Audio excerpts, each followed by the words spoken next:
আসসালামু আলাইকুম, সবাই কেমন আছেন? আশা করি সবাই ভালো আছেন। আজকে মেনলি একটা প্রজেক্টে যাচ্ছি, আমার অনেক ক্লোজ ফ্রেন্ডের সজলের প্রজেক্ট। তো ভাবতেছি একটু ঘুরে আসি, আর অনেক কাছেও আগারগাঁওতে। তো ওদের প্রজেক্টটা জাস্ট শুরু করতেছে, জাস্ট একটা মেলাকে কেন্দ্র করে। সো আমরা ওই যে আন্তর্জাতিক বৃক্ষ মেলা আছে আগারগাঁও, সেখানে যাচ্ছি।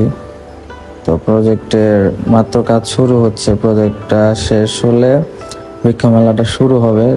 অনেক অনেক কোম্পানি এখানে আসছে নিজেদের এমপ্লয়মেন্ট করতে। অনেক প্রজেক্টের অনেক বড় বড় কোম্পানির প্রজেক্টরা আসছে এখানে, যে তাদের কোম্পানিকে রিপ্রেজেন্ট করতে। তো সো মাচ অনেক গর্জিয়াস ভাবে কাজ হইতেছে, কারণ হচ্ছে যে এখানে আশেপাশে ভাই গাছের ভিতরে থাকলে নেচার এজ দ্য বিউটি, তাই না? সো নেচারের সাথে থাকলে অনেক ভালোই লাগে। আর দেশটাই লোকেশনটা অনেক কিউট, আর সব দিক দিয়ে কাজ চলতেছে, সব জায়গায় কাজ চলতেছে। এটা কন্টিনিউ সম্পূর্ণ কাজ শেষ হইতে মিনিমাম 20 দিনের মতন তো লাগবে, সজলদা যা বললো।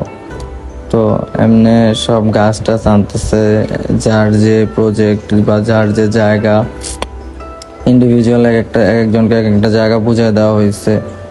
আর আশেপাশে যে গাছগুলা ভাই, অনেক গাছ আছে আমি নিজেও চিনি না, অনেক সুন্দর সুন্দর ভাই। মানে কেউ না গেলে বুঝতে পারবেন না। মেলাটা যখন শুরু হবে অবশ্যই সবাই যাওয়ার চেষ্টা করবেন, কারণ নেচারের ভিতরে এমনি অনেক সুন্দর। মানে কি বলবো, এখানে সবুজ সবুজ ভাই, ঢাকা শহরে সবুজের সংখ্যা অনেক কম, বুঝছেন, যেটা সত্যি কথা। তো এখানে ওয়েদার ডিমান্ডিং, কথাবার্তা বলতে পারবেন, মানে শান্তি, একরকমের শান্তি বলা হয়।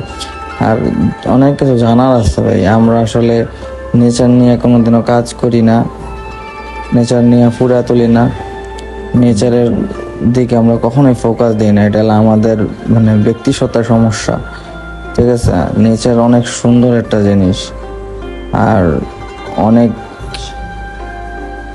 ভাবেই নেচারকে ফুটিয়ে তোলা যায়, যেটা আমরা করি না, ঠিক আছে? নেচারকে সবসময় ফুটিয়ে তোলা উচিত, কারণ নেচার আছে বলে আমরা আছি। তো be nature, nature is great, মানে আমরাও গ্রেট, ঠিক আছে? তো আমাদের এদিক দিয়া তার কাজগুলো অনেক সুন্দর হতো, তার ডেকোরেশন। তো সজল দাদার সাথে, এই যে সজল দা, প্রজেক্টেই আসলাম, আর কয়েকটা ফটো সেশন করলাম, দেখলাম কিছু কিছু ফটো, ছবিগুলো অনেক সুন্দর ছিল। ফুলের ছবিগুলো, নেচারের ছবিগুলো দেখতে অনেক সুন্দর লাগে, কারণ ভাই বি নেচার আমরা কিছুই না, ঠিক আছে? থ্যাংকস ফর ওয়াচিং, আসসালামু আলাইকুম।